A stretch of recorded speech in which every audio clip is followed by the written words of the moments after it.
আসসালামু আলাইকুম। Nusrat arts and ক্রাফটসের পক্ষ থেকে আপনাদের সবাইকে স্বাগতম। আজকে আমি আপনাদেরকে তৈরি করে দেখাবো একটি লেস প্যাটার্ন। এই লেস প্যাটার্নটি আপনারা কামিজের হাতা, ব্লাউজের হাতা বা ওড়নায় ব্যবহার করতে পারেন। এখনও যারা আমার চ্যানেলটি সাবস্ক্রাইব করেননি, আমার চ্যানেলটি সাবস্ক্রাইব করে আমার পাশে থাকবেন। চলুন তাহলে ভিডিওটি শুরু করা যাক।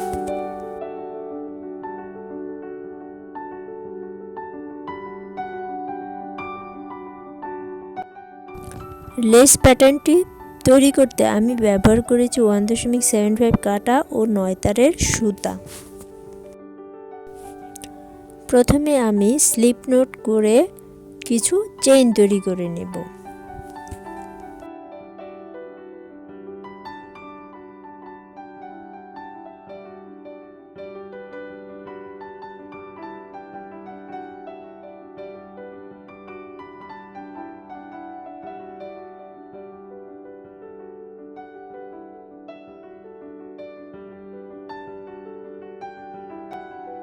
আমি আমার হাতের মাপ অনুযায়ী 10 ইঞ্চি পরিমাণে চেইন তৈরি করে নিয়েছি। আমি এই লেসটি আমার একটি ব্লাউজে ব্যবহার করব, এজন্য আমি আমার হাতের মাপ অনুযায়ী 10 ইঞ্চি চেইন করে নিয়েছি। আপনারা আপনাদের পছন্দ মতো যতটুকু চেইন লাগবে ততটুকু চেইন তৈরি করে নেবেন। 10 ইঞ্চি চেইন তৈরি করার পরে আমি এক্সট্রা 3টি চেইন করে নিয়েছি। এই 3টি চেইন সমান একটি ডাবল ক্রোশেট। এখন আমি 3টি চেইন বাদে পরবর্তী চেইনের প্রতিটি চেইনের উপরে একটি করে ডাবল ক্রোশেট করব। সবগুলো চেইনের উপরে ডাবল ক্রোশেট করে ফিরে আসছি।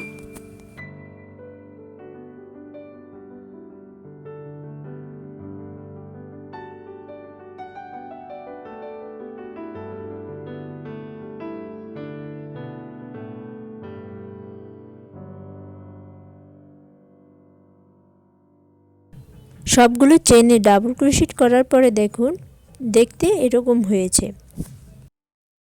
তৃতীয় লাইনের শুরুতে প্রথমে 4টি চেইন করে নেব। 4টি চেইন করে 4 নাম্বার 4টি ঘর স্কিপ করে 5 নাম্বার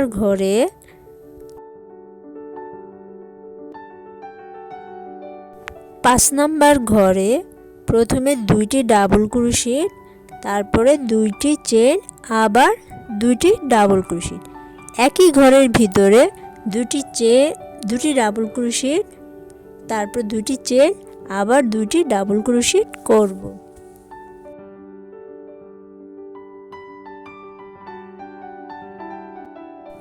দুইটি ডাবল ক্রোশেট, 2টি চেইন ও 2টি ডাবল ক্রোশেট করার পরে ডিজাইনটি দেখতে এই রকম হবে। এরপরে 2টি চেইন করব।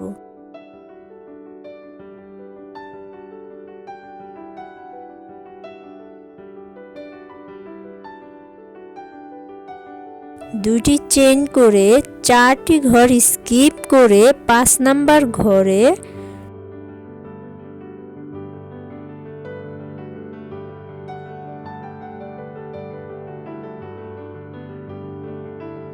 দুটি ডাবল ক্রোশেট, তারপরে 2টি চেইন, তারপরে আবার 2টি ডাবল ক্রোশেট। এভাবে করে পুরো তৃতীয় নাম্বার লাইনটি শেষ করব।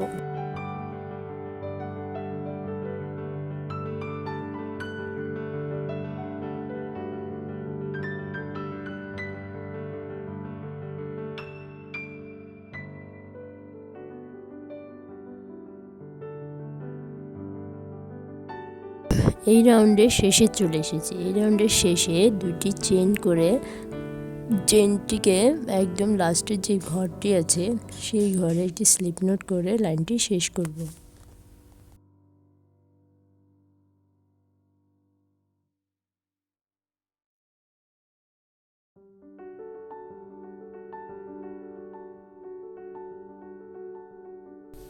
পরবর্তী লাইনের শুরুতে 4টি চেইন করে নেব। 4টি চেইন করে পূর্বের লাইনের 3য় নাম্বার লাইনের যে আমরা প্রথমে 2টি ডাবল ক্রোশেট, 2টি চেইন দুটি ডাবল ক্রোশেট করেছিলাম, সেই দুইটি ডাবল ক্রোশেটের মাঝে দুইটি ডাবল ক্রোশেট, আবার দুটি চেন, আবার দুটি ডাবল ক্রোশেট করব।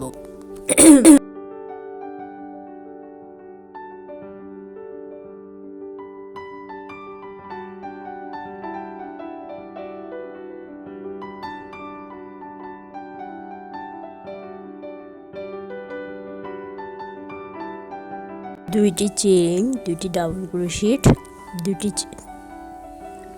করার পরে আবার দুটি চেন করব। দুটি চেন করে দ্বিতীয় নম্বর ঘরে যে চেন ছিল সেই ঘরে স্লিপ নোট করব। স্লিপ নোট করার পরে আবার দুইটি চেন করব।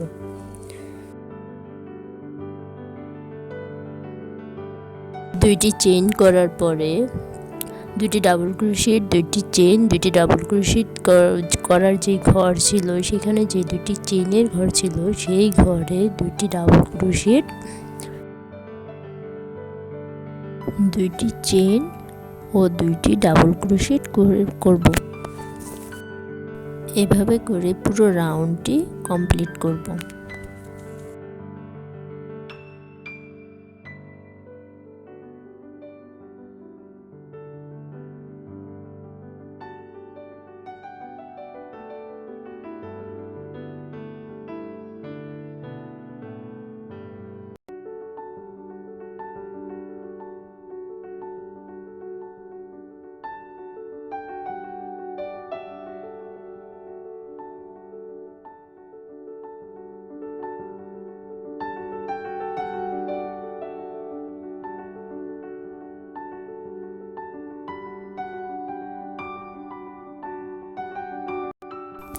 এই লাইনটি কমপ্লিট হয়ে গেছে। এখন পরবর্তী লাইন শুরু করার জন্য প্রথমে 4টি চেইন করে নেব।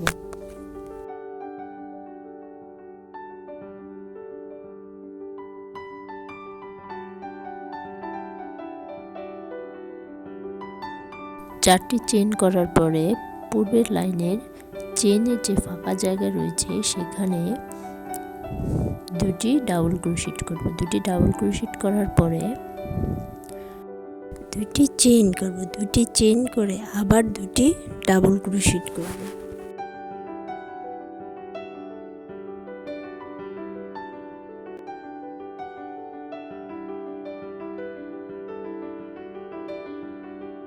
দুইটি ডাবল ক্রোশেটের পরে আবার দুটি চেইন করব। দুটি চেইন করে পরবর্তী চেইনের ঘরে আবার দুটি ডাবল ক্রোশেট, আবার দুটি চেইন, আবার দুটি ডাবল ক্রোশেট। এইভাবে করে এই রাউন্ডটি পুরো কমপ্লিট করব।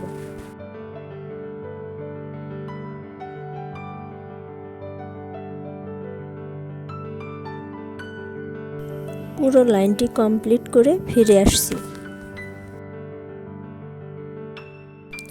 পুরো লেসটি কমপ্লিট হওয়ার পরে দেখুন এরকম হয়েছে। লেসটি ভালো লাগলে আমার চ্যানেলটি সাবস্ক্রাইব করবেন, ভিডিওতে একটি লাইক, কমেন্টস ও শেয়ার করতে ভুলবেন না। ধন্যবাদ সবাই।